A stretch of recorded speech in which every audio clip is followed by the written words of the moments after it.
We're live. I'm just going to wait for some people to join the chat, guys. Audio on for podcast purposes.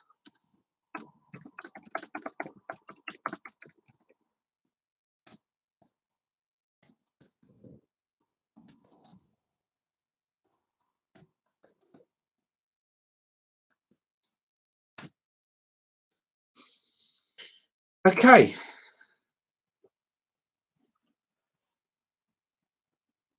Afternoon all. Happy Tuesday. I know this is a little bit of an unusual one, as this is something that I'd normally do obviously on a Friday. I'll just briefly explain what's changed and why. The announcement from Boris Johnson last night in relation to essentially what is a lockdown now of the UK means that Suj has had an awful amount on his plate today in relation to organisation of his staff, etc. So we were going to record the People's Poll. Now the People's Poll is probably, as most of you who will regularly follow the podcast, is probably the most difficult one to do without research, obviously subject to topic. You guys voted in a topic which Suj really wanted to do some research into, which was the crisis financially at the National League, England's fifth tier at the moment, to investigate what's happening there and what might be done to save some of these clubs. Barnet are one of those who've obviously already put a number of clubs on notice. It's where Suj first went to football, was Barnet. God knows why he ended up supporting West Ham. So it's something he wants to investigate. I've already been doing my investigations on it as well. Some certain stuff at Stockport, Boreham Wood, Halifax, some others as well, Barrow, who are top of the National League at the moment. But we want to do that properly. Suj didn't feel he was in the right place to commit to it properly today.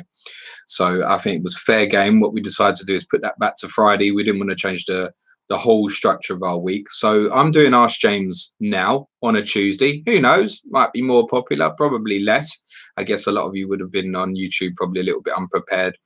As usual, guys, get in the chat and ask him things. If nothing happens in the chat, this is nothing. If the chat is good, I'll sit here for an hour. If it's rubbish, I'll be sitting here for 25 minutes. So football-wise, please get it in the chat. If you want to bring some trivia, just some topics. Hi, James. I'd love you to discuss X, Y, Z.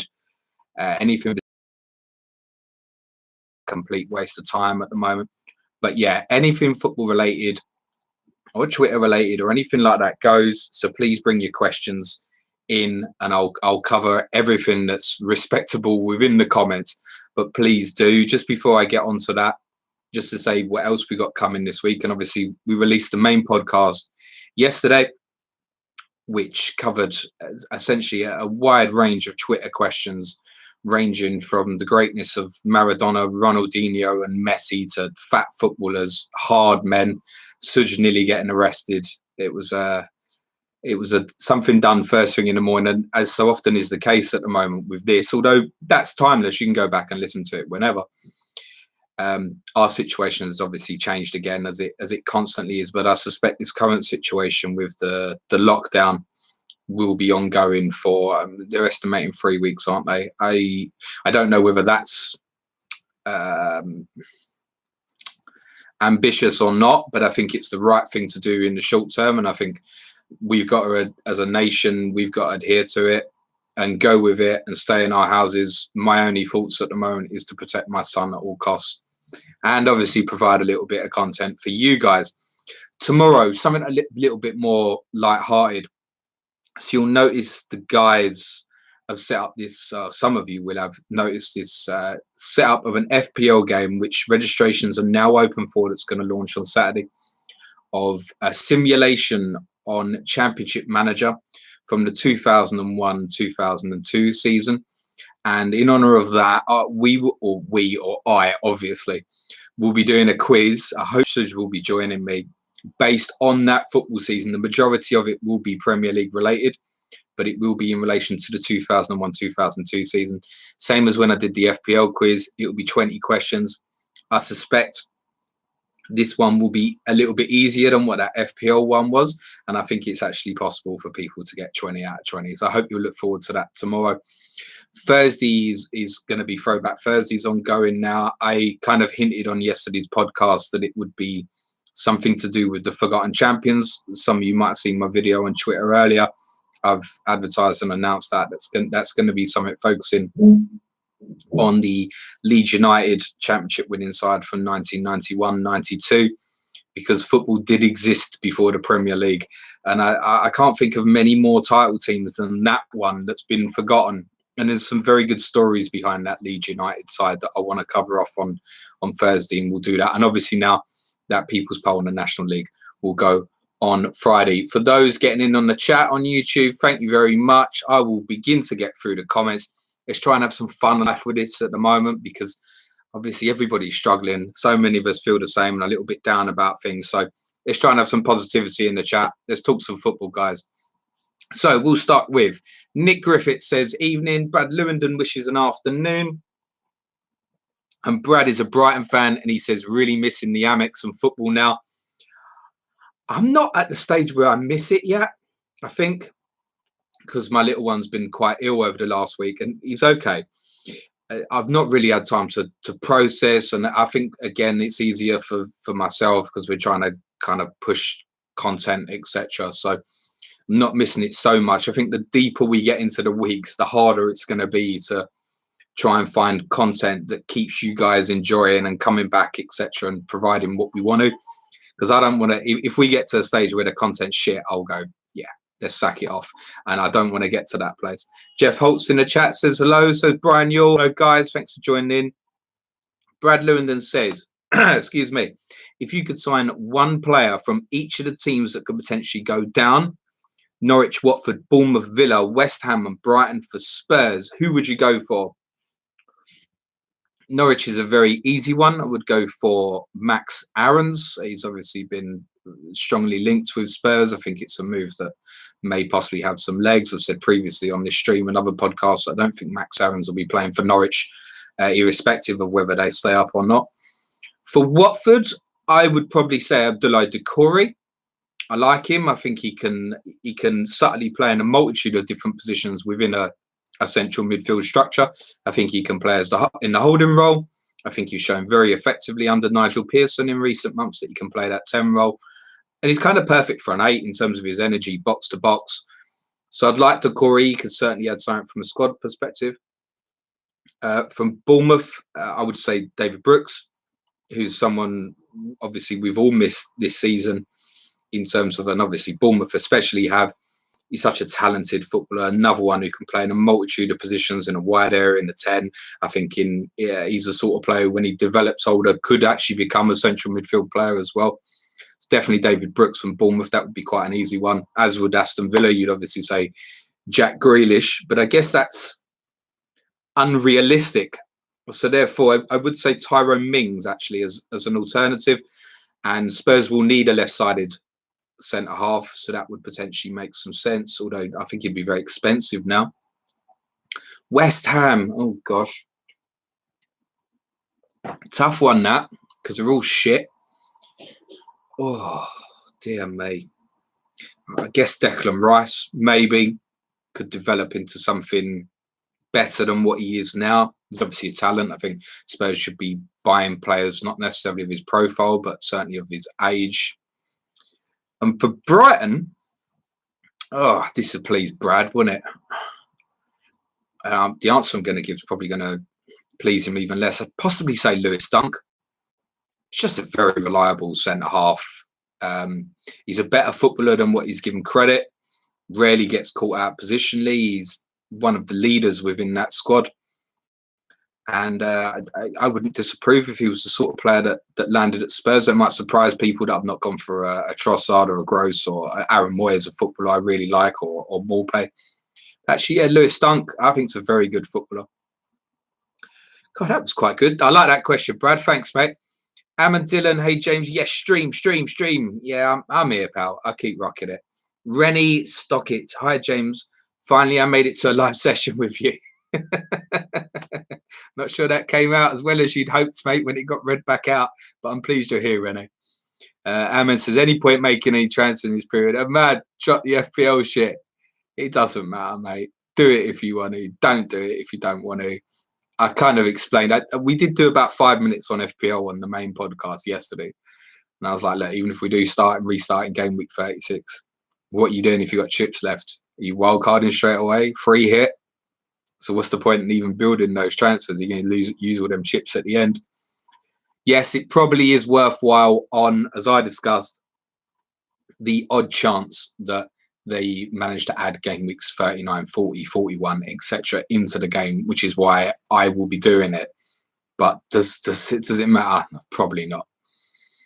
Karan Yadif, he has a very basic question. He's not been to a football match in his life. You'll find this probably easier than most at the moment then, pal.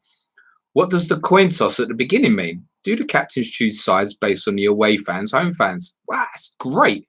So, God, this is simple, isn't it? There's two things you can do when you win the toss. You can either choose to kick off or you can either choose what ends. The majority of captains in the Premier League will choose end rather than kick off. And that's purely because, particularly say, Jordan Henderson, for example, is always going to choose to attack the Kop in the second half. And most teams will have a preferred attacking end for the second half in case they need that extra something from supporters. But there are times, certain circumstances where there's some grounds, I think of perhaps Burnley, Turf Moor. And you can occasionally get this at Goodison actually as well, where you might get a low sun. Watford might be another one. And if the sun position is going to change by the second half, you can obviously put some pressure on a goalkeeper in the first half if he's under direct sunlight. So those are the reasons why you would choose. Our friend Shamil is in the chat. Hello, mate. Yo, James, have the UEFA said the latest period in which his Premier League season needs to be finished by? Is there a cut-off that we know of, i.e. if not finished by August 2020, then season to be scrapped?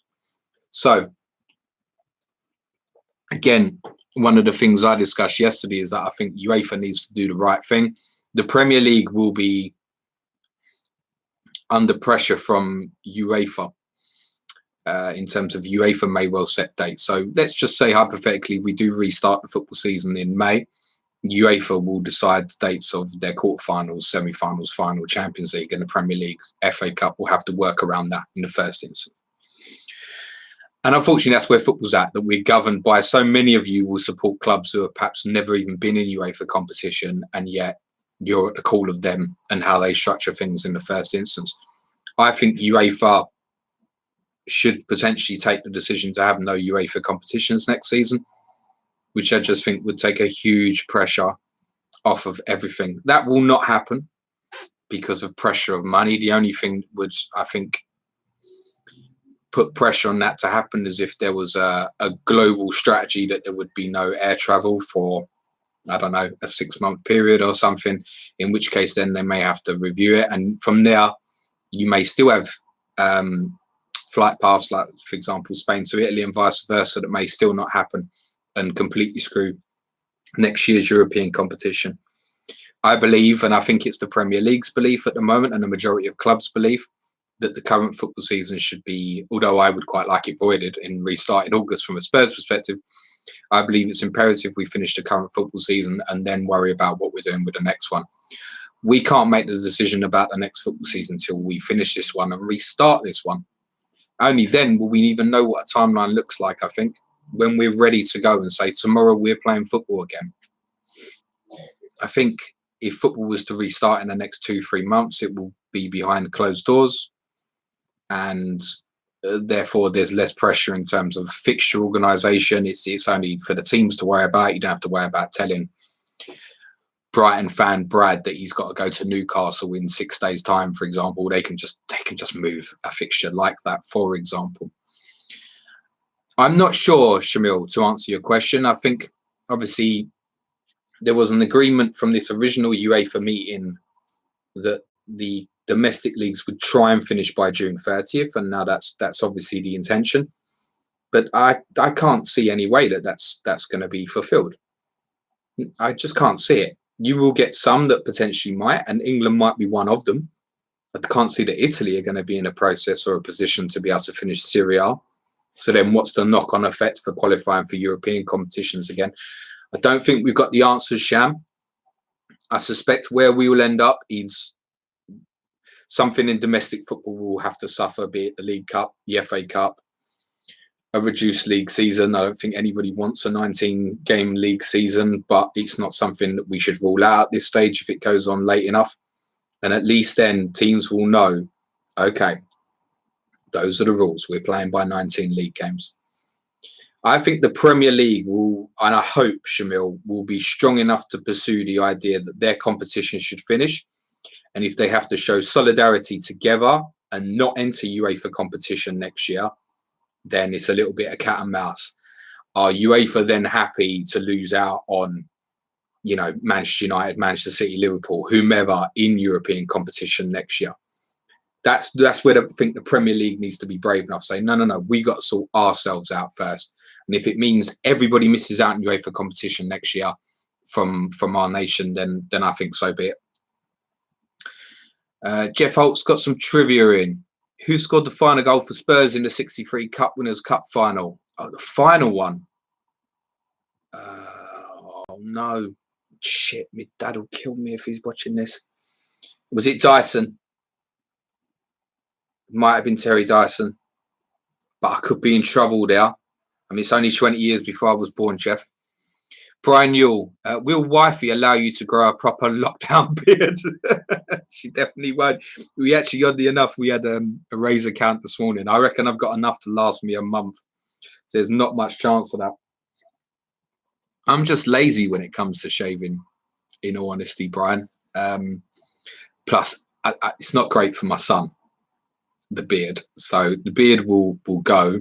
I need to get some cutters in because the hair will be unbelievable. I mean, for those watching on the stream, I mean, look, it's going, isn't it? Imagine that getting really long. I got a mullet at the back and a ponytail, and I got this shit at the front. No, it's got to go. So I need to get some clippers in. Jeff Holt says, what was Waddle and Huddle's single act, and what was the official name of the act? Diamond Lights, but I'm not sure if that was the act or the song. I can't remember, Jeff. Again, you're going back mid-80s here. I was just a little bubba. Two great footballers they were. Unbelievable. And two who on our people's poll vote might or might not be in what we discussed, and we'll go back into next week's vote, the idea of a best 11 of Brits to play abroad. Hoddle at Monaco and Waddle at Marseille certainly fall into the category of potential who would be considered for a potential team for that. Brad Lewandon says, why do Spurs park up the away fans coaches so far away from the ground? Also, what your favourite away grounds to travel to? I don't even know where the coaches are parked at the new stadium, to be honest, Brad. I guess it's got to be so far away because you can't even get down the main road, mate. Transport-wise, Tottenham's not the best stadium, so I guess it has to be quite far away. You've got, let's be honest, there's too many people conversion on the area of Tottenham than the area can handle from a traffic perspective. And therefore, that's why you're quite so far away, I think, Brad. But then you're a Brighton fan, Brad. We have to go into Brighton and then go back on ourselves to get a train into Falmouth, don't we? So I don't know. How different is it? You've basically got to go to Brighton to go to Falmouth. So, yeah, I don't know what the coaches do, but I tend to go trains everywhere now. Best ones to go to, I do like going to the Midlands grounds because it's so easy to get to from Wolves, West Brom, Villa. All of those in that vicinity are so easy to get to from Birmingham. So those are preferable favourites. Manchester's very easy now. I don't get too bothered about the travel because I think when I was younger, my dad used to drive us anywhere. So if we were driving to Sunderland, it was 4.5 hours in a car or whatever. So train now, I mean, that's probably the longest one actually, is Sunderland, because again, that's when really you have to go to Newcastle and then get their train system back to Sunderland. So Sunderland is one of the longer ones in the country. But it never really bothered me because I was used to that from a young age doing the long distance travelling. So I think furthest one on the trains, it's probably Wales is the most difficult, isn't it? Like Cardiff and Swansea when they're up. I did Swansea on the train a few years ago. It's all right, no big deal. Paddington, 2.5 hours on a train or something. Even the ones that are sort of in between places like Manchester, Leeds, Preston, so like Burnley, Huddersfield, it's just train up to one of the main hubs and then train across the Pennines. It's all right. It's something different. Doesn't bother me. But the best ones to travel to are probably the Midlands ones, I'd say, because it's just easy to navigate from Birmingham.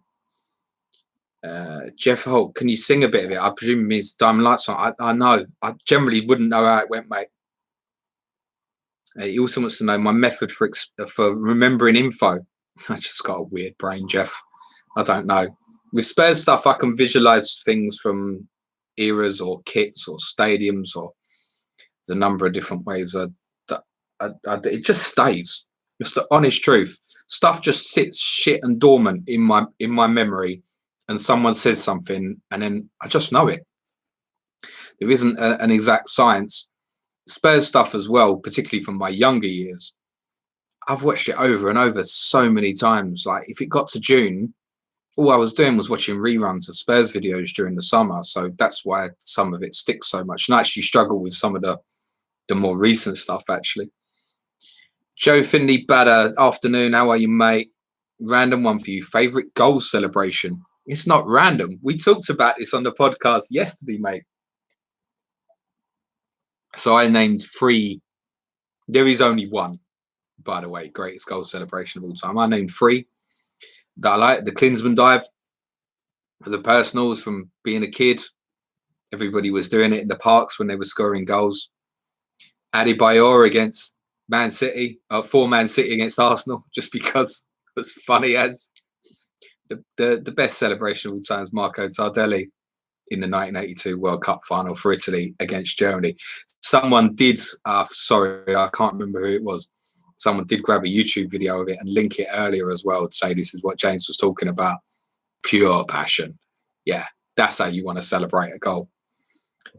Brian Newell, will you be signing Gary Doherty in Champ Man FPL?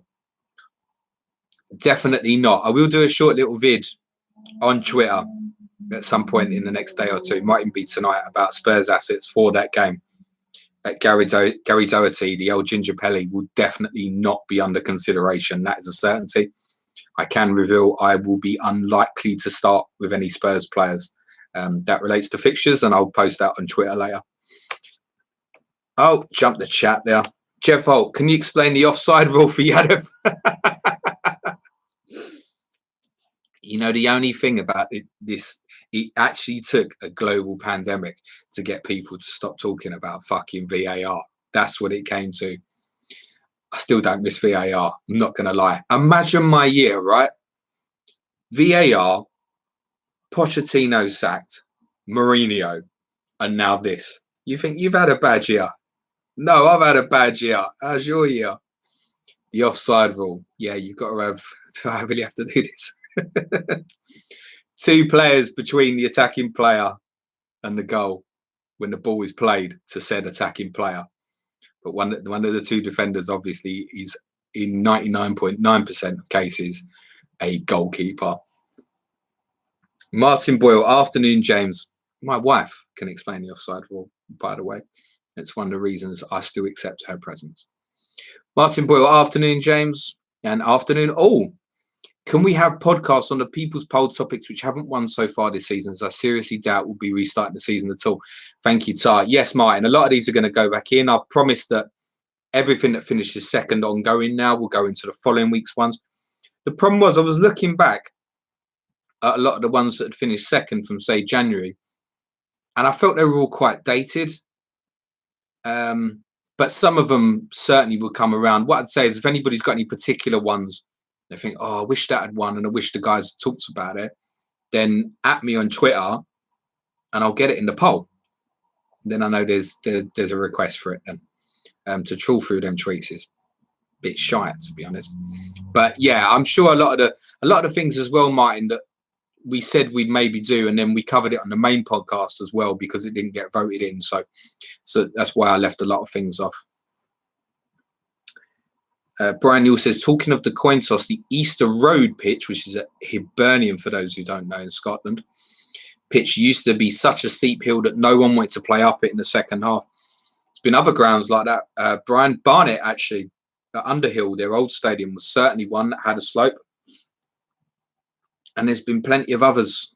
I think most of us who played Sunday League football as kids will all remember it was very rare that you'd have a flat pitch. It was normally always slanted on some sort of a hill one way or another.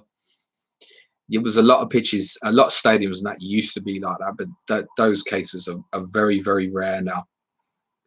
Joe asks again, on the choosing of Hearts on the coin toss, when Watford play Burnley at home, Sean Dyche always makes us switch ends to piss us off, so we have to attack our main end in the first half.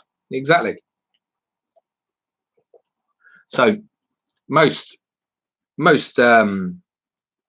captains who win the toss away from home will transfer the ends just to piss off the home support. That's a common strategy ploy. Does often go back in people's faces. You think of like Palace at Spurs early this season. They switched ends. We attacked our main end. It was 4-0 at half time. Second half didn't matter anymore. But yeah, it's an intelligent ploy. It definitely does have an effect on the atmosphere. I strongly, strongly believe that has an effect on the atmosphere. All it does is it takes, and particularly in bigger stadiums, it takes people away from their routine. So for a lot of people, if you take the example of at Spurs, the idea would be, okay, yeah, we think we'll be attacking the main end in the second half.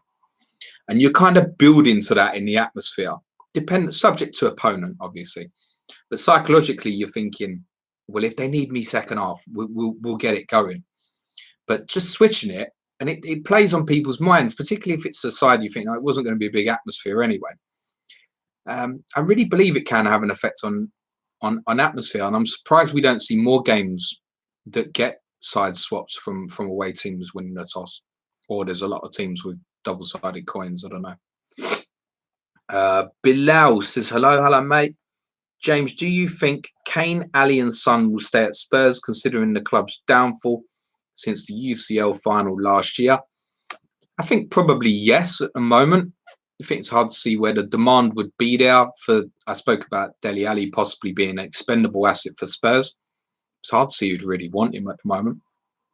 I think Kane would have to push to leave. There isn't any figure where Spurs would be, we've got an offer, you can go. Kane would have to say to Spurs, I want to go. And I think probably similar for Son. I mean, Son would cost an awful amount of money, like a lot. It might be through, I don't know, personal opinion, but talking of like Zaha's at like 60, 70, Son's got to be at 80, isn't he? And with everything that comes with Son as well. Think of all the stuff he brings in from Asia, etc., in terms of merchandise and that. It's got to be at least 80 mil. In the current, well, the climate might be changing, but if football's going on now, that's where I'd say he was at. I think that's the sort of money where Spurs would go, okay, might cash in. It's a lot though, isn't it? Brad says, could you make an 11 of players from history that only played for one club or played for one club and the majority of their life? For example, Gerrard. Well, Steven Gerrard played for LA Galaxy, mate. So none of this one club nonsense. John Terry went to Villa, didn't he? Another one club nonsense. Ledley. Old Ledley, he only played for one club, mate. Probably through his injuries more than anything else. But yeah, there's loads of them knocking about, isn't there? Yeah, we probably will do a people's poll at some point, Brad, and it might even be next Monday, where I have kind of best 11s and you can pick one of the four. Might be something I do for next week, as that Brits Abroad 11 is going to go back in. So yeah, I might add that one club 11 as an idea for people's poll. Good shout, Brad. Remind me of that. Jeff Holt says Dyson's correct. Oh, thank God. The old man would have been straight in my ear if I was wrong about that. Bilal says, what is the most strangest match you have watched in terms of result, atmosphere, and so on? The first one that springs to mind is one I mentioned in one of these streams recently, was Spurs Reading game. 6-4, 1-1 at half time. Reading went 2-1 up with about 35 minutes to go, and within 25 minutes, Spurs winning 6-4. It was crazy. That would be one of the stranger ones. Man City at home when we lost 4-3. I know everyone talks about United recovery from 3-0 down in 01-02 where they won 5-3, but the Man City one when we were 3-0 up in the cup and Man City were down to 10 men. And this isn't like now Man City. This is shit Man City from 15 years ago. And they beat us 4-3 was staggering. I walked out the ground that night in absolute disbelief at what I'd witnessed. So maybe that one was a stunning result. Pete Haley says, hey, hope you're well. What do you think the latest the Prem can be pushed back to? Well, I'm hopeful, Pete. There isn't a late. I really believe if we didn't play again till 2021, I would finish this season next season. I don't know. I think every intention, as I've already said earlier, is to finish this season no matter what. I'm sure that's what everybody really, really wants. There are knock-on effects, and we're going to talk about this a little bit on Friday's People Poll, I think, actually, because what happens in the Premier League affects the EFL and then affects the National League, and it goes all the way down to the Isthmian League. It's a whole pyramid and beyond, Southern League, all that stuff. I hope we'll finish this season. I think it's the easiest resolution for football. That said, there will be others out there who would suggest that the easiest resolution for football is just, okay, this season is done and we start again in August as we were starting the previous one. But I don't think that's right. I think football has not a law. It has principles that it needs to abide to in terms of its system. And I think this season should be finished at the expense of the next one if need be, as long as the lower league clubs are still going to get the games they're missing out on. And that's one argument our Bournemouth correspondent put across very well on last Thursday's COTC, Neil Grover at AFCB NG, about the idea you finish this season and you don't play next season. Obviously, it's less games. I don't want that to be the case. I'm throwing that up as a scenario in case we don't play football till, say, February. Then we might as well finish this season rather than start the next one. What's the point? Finish that one and then 2020-21 just never exists. Go straight to 21-22 then.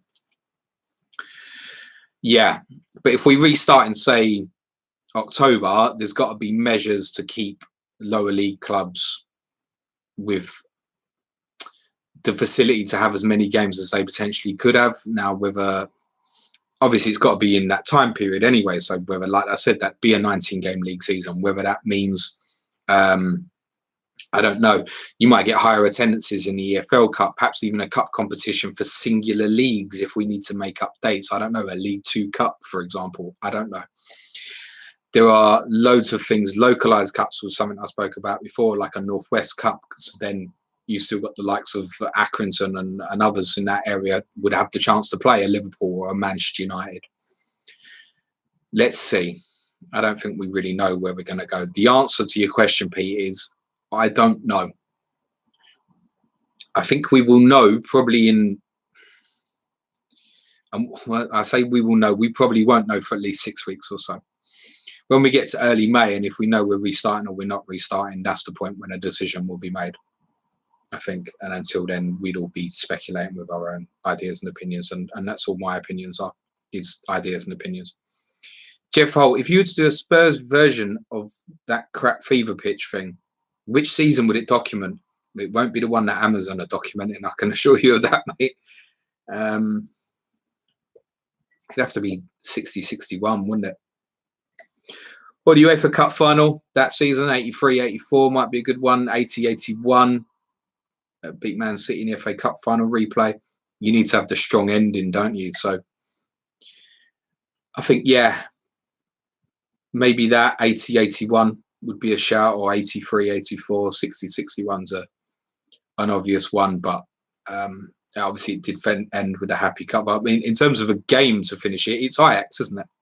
Is the comparable to have to win it in the last minute, and then we just don't have the final. We just forget about it. Martin Boyle went to buy toilet paper the other day, but the shelves were empty. Reminded me of Spurs' trophy cabinet. Now, Martin, my team's not alone there, mate. There's a lot of people got empty trophy cabinets. See all these dickheads not buying Corona, by the way. Just buy Corona. Corona didn't cause the... I mean, from the beers that had sold, it probably would be my last choice as well. But if there's no beer left, that's what I'd buy. Angus McPhail, in terms of the clash of the correspondents last week and People's Poll, Arsenal's annual friendly against Bournemouth seems to help them for the following season. Could we see more pressure for things like that now? Well, yes, because this is, again, I'd mentioned that Boreham Wood is one of the things I've been investigating, because their chairman, and it's worth looking at, put out a very strong statement a couple of days ago in terms of what he'd like to see happen in the National League. And Arsenal play their reserve games at Boreham Wood. So there must be some sort of incoming cost there where Arsenal pay for the pitch or the stadium or whatever the facilities. I don't know. Probably Arsenal then keep the money from the gates. I don't know how that works in terms of the gates, but Arsenal will certainly pay some sort of fee to Boreham Wood to use theirs. I think Chelsea use Aldershot. Spurs normally use Stevenage and Spurs Women's actually use Barnet as well. So these clubs are losing that as well. Whether you would hope in that case that Arsenal would say to Boreham Wood, and actually I suspect they would, we'll keep giving you the payment, because there's already a link of an agreement between club A and B. It's not like where people kept saying, oh, Manchester United should say Bury. There is already a direct link between those two football clubs. And I think Spurs hopefully would do the same for Stevenage and Barnet in some way as well. I would hope. But, I mean, yeah, I'm going to be honest with you, it's more likely Arsenal will help Boreham Wood out than Spurs would help Stevenage or Barnet. But it needs something like that. Arsenal to help Boreham Wood and others to see it and go, okay. The problem is then you've got clubs who have no link-up ties. So if you take Leyton Orient, Spurs used to play at Leyton Orient. I don't think Leyton Orient have any specific deals with anybody else to use their stadium. I don't think West Ham do use Brisbane Road. But say, for example, they've got no tie-up with the clubs, then you're looking at them and they're going, well, who's going to help us? That's why there's so many problems with financials of lower league clubs at the moment. Bilal says, really enjoy these streams, James. Thank you. Especially in these times, it's nice, a friendly chat about football and many other things. Keep up the good work. It's much appreciated, mate. Jeff Holt says, Diamond Lights, Glenn and Chris. Yeah, but no, I can't sing it, mate. Karan Yedev, he's full of these, isn't he? What is the criteria for people winning and supporting football clubs? Is it based on who your parents support? Let's say, can your son Harry grow up to support a side other than Spurs? I ain't even going to finish what you said in the rest of the sentence. The answer is no.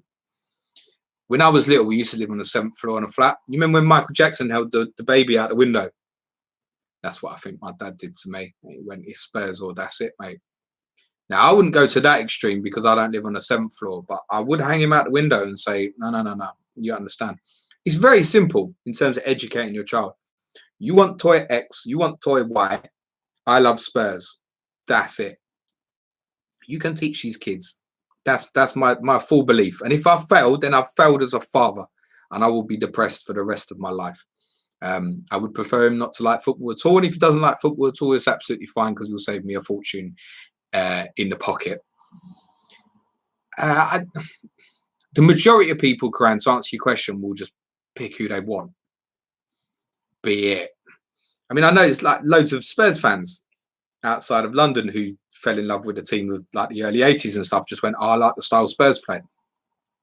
And there'll be older generations going back to the 60s who feel that way. And I'm sure there's so many people obviously who support, say, Liverpool because of what they achieved in the late 70s and the 80s, and Manchester United through the 90s and the noughties, etc.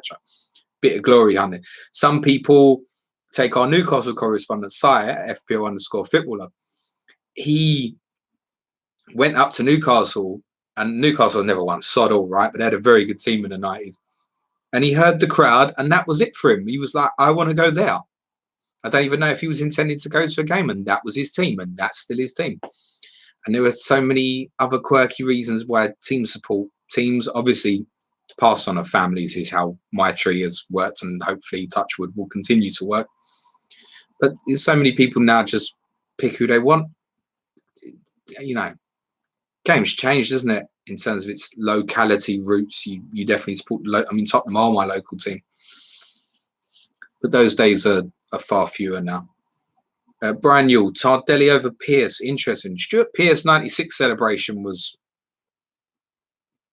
yeah, but no, Tardelli wins out actually. Yeah, even though Pearce obviously was for England against Spain in the quarter final, when he kind of lifted the ghost of 6 years previous at Italia 90 by scoring that penalty. Tardelli, man, World Cup final as well, not the quarters. If that had been the winning penalty in the World Cup final, then I'd say Stuart Pearce, maybe. But Tardelli is an awesome celebration.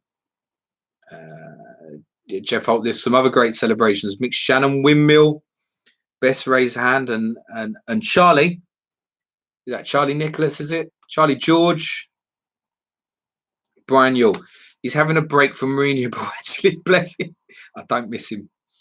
Fair dues. I saw him yesterday, and I did grab hold of the tweet that I forget your man's first name, Bridges, who works for Sky, who's he sent in a pic on Twitter of Mourinho was going to take some food to some community place in Enfield, actually, which is where I live. And he still looked moody in the photo, but I did tag it and go, like, respect. You know, he doesn't need to do that sort of thing. There's not the pressure on him as a manager as there would be, say, on players, etc. So I thought that was good. He still looked bog unhappy. Am I missing Mourinho? No, not at all. This is the best thing for Spurs. And the best thing for Spurs would be avoided football season. We start in August with footballers fit, hopefully. But if we return with Kane, Son, Sissoko, etc., I don't know. We could finish well. 9 games, win 7, 8 of them, and we've finished top 4. Now, you can't see that in Spurs at the moment, and obviously neither can I. But you never know. No, I'm not missing him. Rob Pitt 86. Hi, James. Just wanted your opinion on players, Spurs and elsewhere, that you think have been generally underrated in the Premier League era. Good Johnson sprung to mind for me in his prime at Chelsea. Oh, I don't need some wide fault, but Ida Good Johnson sounds like a very good shout, Rob. He was great when he came to Spurs. It was very brief at the end of his career. Went to Barca and then Monaco and comes to Spurs for 4 months at the end of 9-10. He was great. You could tell he had it. He played at his own pace. He could barely run anymore. He was great. He's got a brilliant goal against Fulham in a cup quarter final. He's got a great goal up at Stoke in a league game as well.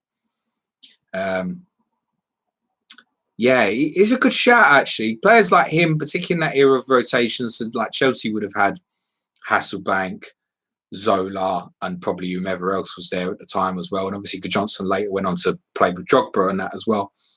Probably went very under the radar against these other. I mean, Zola and Drogba, you could make cases as maybe with Terry and Lampard, probably Chelsea's 4 best ever footballers, maybe. So Good Johnson playing in a similar position on a rotation would often get left out in terms of people's faults. I remember a goal we got against Leeds, an overhead kick. Weldy, mate. Must have won or been very close to goal this season. Trying to think what year that was. Probably was 03, 04 maybe, or 04, 05. Brilliant bicycle kick goal we got at the Matthew Harding end. Good shout, Rob. I need to give that some proper thought, actually. I mean, one that springs to mind is Moussa Dembele. Missed that guy. It's just never been the same. Jeff Holt says, can you tell us your memories of your first ever Spurs match? And had you been wanting to go for ages, or were you told you were going without notice? So my first ever Spurs game was a 2-2 draw with Leicester in 1984, the beginning of the 1984-85 season. I think I was 11 months old. I don't suppose I asked to go. I'm just putting it out there. And yeah, apparently I was quite good through the game. We scored, crowd erupted. I just stayed chilled. My dad shouted, I cried. Not much has changed in the 35 odd years since. First game I remember. I mean, I've relived those from sort of when I first went in 1990 over and over so many times. I feel like I was there. I feel like I can still piece together little bits of playing Man City on the opening day in 1990. But I don't know if that's for having seen it over and over again so many times. But I can position where I was. I can position the scoreboard saying 3-1 at the end of the game. It used to sit like a little rectangle above the tunnel on the west stand. I feel like I can visually see that. Yeah. So then, but I have relived it over and over so many times through video and that. I'm not sure in terms of whether that is or isn't really the first memories. Before that, I can't remember too well. Joe Finley Badder, favourite non-Spurs football kits? I'll go off the cuff there, Joe, and I'll say Brazil. Many of them, I just think it's globally recognisable. And not a lot of people know that Brazil played in all white till apparently it was a curse following they lost to Uruguay in 1950, and then that's actually where the kit kind of got born from, and then they won in 58, 62, and then obviously from there it stuck. That one springs to mind. It's just so iconic, isn't it? So that, yeah, nothing red. I'm not one of these who sees football kits and goes, nice kit. I mean, I like the more retro designs that you get now, but all my favourite kits would be Spurs kits or England kits and that. Bilal says, who would you say are the 3 most underrated and 3 most overrated in the Premier League this season? That's really tough, man. That's such a, I don't know, to say someone's been overrated this season. Attempted to put Son in there, actually. It's just performances have not been as good as what his goals and that have equated to, but everyone will look at that response and go, James, you're mad. What are you talking about? I get that. Underrated. Well, I think look at what's happened with Leicester, with Wilfred and Didi. No coincidence, comes straight back into the team. They win a game 4-0. He's absolute quality as a holding midfield player for them. I think a lot of the Sheffield United boys still been very underrated. Wolves, Neves, Moutinho, terrific. Very underrated, those guys that won't pick up the attention of, say, Jimenez and Doherty, Traore and the like, particularly in the FPL community. Brilliant footballers, Moutinho and Neves. Overrated. You need to pick from Pepe, Nicolas Pepe. Although is he overrated in anybody's books? Overrated is tough. I need to give that some proper thought. Rob Pick says, tell me about Goran Bunjevcevic. He's on my watch list. He's on mine, Rob, and he could be a very good shout for the Championship Manager 0102 FPL game. He's bought that summer from Red Star Belgrade. He will likely start for Spurs in that game in a back 3 with Dean Richards and Chris Perry, with in a wing backs Ziga and probably Darren Anderson will actually probably play right wing back on that simulation. He'll probably start Bungie. Poor Bungie lost his life a couple of years ago, at a very young age, rather sad. It's also sad that obviously another member of that potential back 3, Dean Richards, is also no longer with us. It was a very limited footballer, Bungie, but he could play, Rob. He could pick a pass. There's a goal that Les Ferdinand scored against Bolton where he steps out from the back on a Monday night game that we won 3-2. Teddy scored late on in that season, actually. And he steps out from the back and he links the play and he ends up assisting Ferdinand, and he's brilliant. But he couldn't handle the physicality. And when he went into midfield, man, he was so lightweight. He could play, but he didn't have the time on the ball that he was afforded at other places in his career, and he just wasn't physically strong enough. If he was physically stronger, he had the technical ability, and he'll be a decent shout for that game, Rob. I think if you're going to start with a Spurs defensive asset, I actually think that's the right one. Wondering what you think your goalkeeper strategy will be in Champman FPL. 4.5 rotating, set and forget, premium, etc., etc. I do have one theory on this, and generally, I'm probably going to start with Nigel Martin on a 4.5. That's probably where I'm at, Rob. But I do have a tip for this, and I'll probably put it on a video and put it out as well. I strongly believe don't get 2 goalkeepers from the same club. And my first thought was, Nigel Martin at 5 million, Paul Robinson at 4.5. That'll do from Leeds. Now, obviously, it's restricting an additional Leeds place. And Leeds were a very good side at that time. And probably in this simulation, actually, the Leeds assets are the best price. You're gonna want at least 2, possibly 3. But more the issue with that is these unassuming blanks and doubles that can suddenly arise. And that's why I think you need a full squad of 15 players. I don't even think that's why Rob will know I was thinking that getting Ledley is only 4.0 and looks like he's not going to start. Scrap that. I won't be having any 4.0s or anything like that in my squad, I think, till we understand how the simulation and the game works and what can happen with impending blanks, doubles, etc. in that game. That I really think you need a squad. I won't be having anybody less than 4.5 as a defender. I'm absolutely certain of that. I would rather sacrifice a really good player for a slightly inferior one.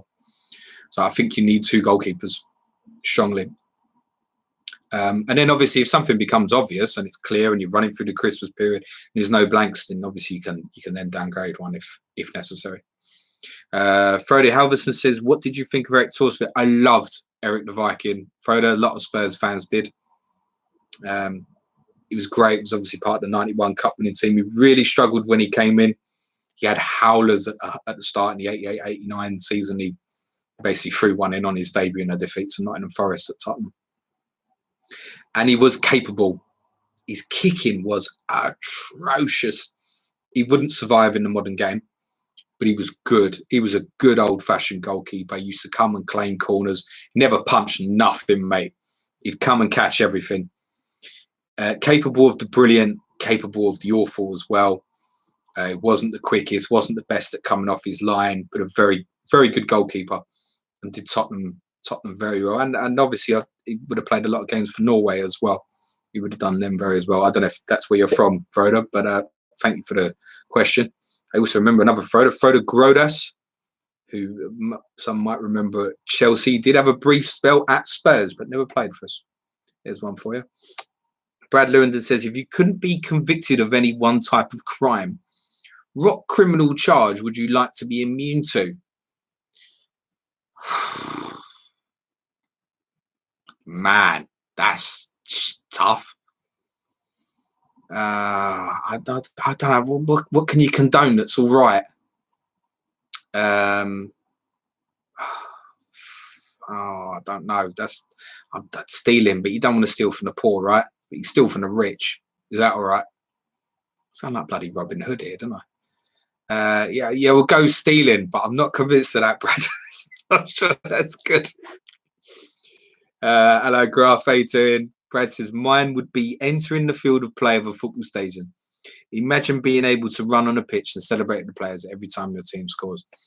Yeah, actually, that's a better shout, Brad. Yeah, running on the pitch.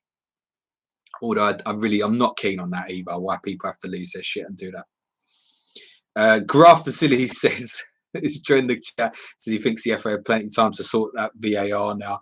Yeah, but Graph, they'll still fuck it up, mate. That's an absolute certainty. We'll restart football in 18 months, finish the season, and we'll still be working to the same shit VAR, mate. Rob Pix is getting in the mood for quiz night on Tuesday. Can you name the 16 goalkeepers that made Premier League appearances for Spurs? One also played for Barnsley, which prompted my cue. Oh my gosh, is Ben Addick the one that played for Barnsley? Maybe. Oh, goalkeepers for Spurs. Jesus. Okay. Ian Walker, Eric Torsfield. And we need to move on further, don't we? Bobby Mims never played in the Prem for Spurs. I'm trying to make sure I don't miss anyone out here. Espen Bardson is a good shot. Then going on, you got like Neil Sullivan, Casey Keller. I really didn't like Casey Keller. People loved him down at Spurs. He was another. I couldn't kick the ball. He used to make me so nervous. He used to kick the ball like he had flappy feet. Really used to make me nervous. It never cost him particularly. It was so dodge. His shoulder used to come down to like his hip height when he kicked the ball. It was just weird. You'd never coach anyone to kick a football like that. Gosh, going on further. Then obviously we had Paul Robinson come in. Radek Cherny. Aurelio Gomez, the love of my life. Ben Alnwick had time there. Carlo Cudicini. God, how did we qualify for the Champions League with Gomez in goal? He did all right that year, 09-10. He did all right, mate. And then obviously we had Brad. There's Hugo. There's Michel Vorm. There's obviously Paolo Gazzaniga there. I'm sure I've missed a couple of odds and sods. Now, tell me how many I've got, Rob, and I might come back to that. Brian Yule, 90 minutes says Graham Roberts is Spurs' hardest ever player. Fair comment. Probably Brian.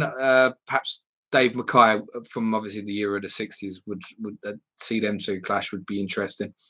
But Graham Roberts, it was before my time as well in the 80s. But yeah, hard as. I saw him in the Boozer actually before we played Olympiacos in the Champions League. I had a brief hello with him. Top man, Graham Roberts. Bilal Qureshi, cringiest and worst celebrations in football. The cringiest is all that fucking jailing stuff, isn't it? What's all that? What's all that Jay Ling stuff that he's doing? That's bad. Worst is when you see something that's it's like it's been planned. It just comes out bad. Knee slides that go wrong, like on hard surfaces. What are you doing? FPL Tips says, good evening. Hello, mate. Hope you're well. Brian Yule, Duncan Ferguson was always underrated. He had a brilliant left foot, but most just saw his height. Yeah, I don't think in in Duncan Ferguson's case, I don't think he's one where the style at the time didn't particularly maybe help him, but then he didn't really take off at Newcastle either. I think Everton knew they could play to him, and why wouldn't you? But yeah, he was right. You could feed it into him and you could play off him. He was never going to take someone on and dribble past people. But yeah, decent left peg. Used to take the pens regularly for Everton and that as well. So if he was technically awful, he wouldn't be that player. Mind you, I've seen Peter Crouch take him for Spurs. With people like Modric and Huddleston on the pitch. Don't ask me how that happened. But he used to score more often than not, Crouchy, when he did occasionally take one, in fairness. Karan says, what do you think of the away goals rule? In the Liverpool Atletico game, Atletico had extra 30 minutes to score an away goal. Not didn't matter in the end, but do you think the rule is fair? Yeah, I do. Because then as soon as you say, oh, you shouldn't have the away goals count in extra time, well, what about the team that's A, had the advantage of being drawn at home in the second leg, which is well statistically known to generally be an advantage, and B, they then get that extra 30 minutes in front of their crowd, right, to take advantage of it. I don't have an issue of it. However, the away goals rule was brought in sort of the early to mid 60s to try and encourage teams to attack more away from home, when essentially, even domestically in England, you would get teams would batter one team at home and then they'd get battered away by the same team. So it wasn't uncommon in Europe to lose 2-0 away and then beat someone 4-5-0 at home. It's just how it was then. And that's far more uncommon now. You think of a counter-attacking play. It's not got... The idea was to encourage away teams to attack, but now it's had the opposite effect, where home teams are too scared to concede. And that's why so often first legs now you'll get 0-0s, 1-0s. They're so cagey and then away legs can explode. First legs don't open up really until the away team scores, because then the home team knows we've really got to go for it straight away. So it's dated from that perspective. I actually think, and it's a personal opinion, that with flight and travel, obviously with global problems put aside, that we should do away with 2 legs. Let's just have 1 leg. Get more teams in it and have 1 leg. What's the problem with that? It's a cup competition. I know they call it the league. It's not a league, is it? It's a cup competition with a pony league at the start where we can all pick 13 of the 16 teams that will go through anyway. Anybody really bother about Champions League group stage? Shit, really, if I'm honest. Unless your team's in it. I would probably, yes, get away with it, Turan, because I just think that the game has changed. But do I think it was unfair in that scenario? No, I don't. You're welcome, but no problem answering, mate. You stay safe as well. Brian Yule says, good question, Karan. He says he hates that rule. Extra time should be considered neutral ground. Then have it on a neutral ground, Brian. We're going to come back and play half hour next week. Rob Pick, again, had forgotten that Good Johnson played for Spurs, much like I forgot you had Andy Booth. Yeah, Andy Booth. Wow. He came in on loan for about 6 weeks in 2000, 2001. He didn't score. I think he started free and was subbed for free. I've seen worse, as I said to Rob privately when he mentioned it to me a few days ago. I have seen worse in the Spurs shirt. And he was quite good at Huddersfield and Sheffield Wednesday as well. Those guys would tell you that he was a decent player, I think. Jeff Holt, how good was Klinsmann during his time at Spurs? Incredible. Certainly the first time. The second time he struggled. Was bad actually the second time around, but then he finished by scoring the 4 goals at Wimbledon to keep us up. So that's all people remember from that second spell. He scored the opener in game week 36 against Newcastle, and then he scored 4 in game week 37 at Wimbledon. We won both games and it kept us up.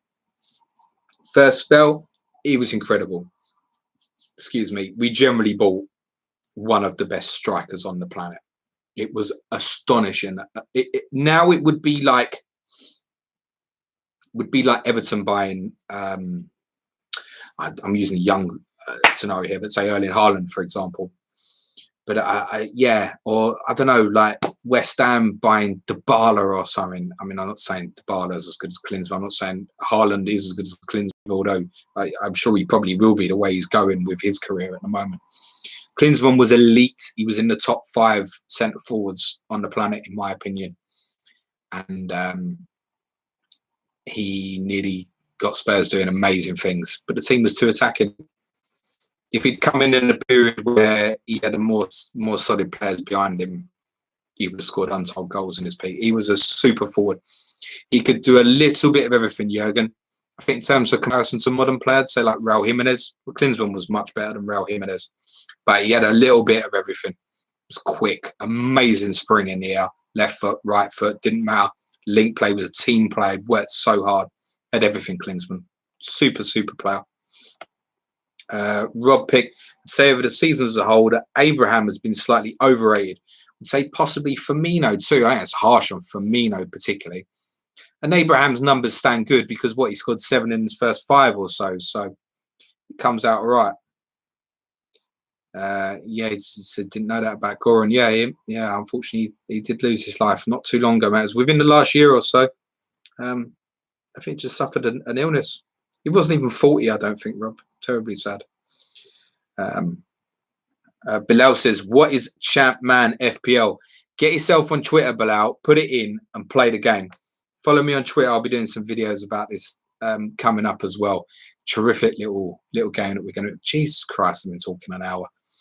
Benny Blanco. Hello, mate. Hey, James. Only just joined the chat now, but I'll catch up with the rest later. Looking forward to getting on board the Champ Man train and hearing some of your content on it. Should be ace. Cheers. No problems. So to cover for Bilal, Championship Manager is a game which is what the current Football Manager for PC, Mac, whatever, has evolved from that.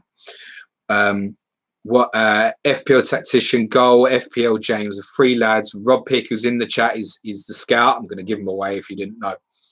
They've set up a simulation of a game which is going to be judged on FPL, basically FPL points. So the points will be awarded the same way as FPL do.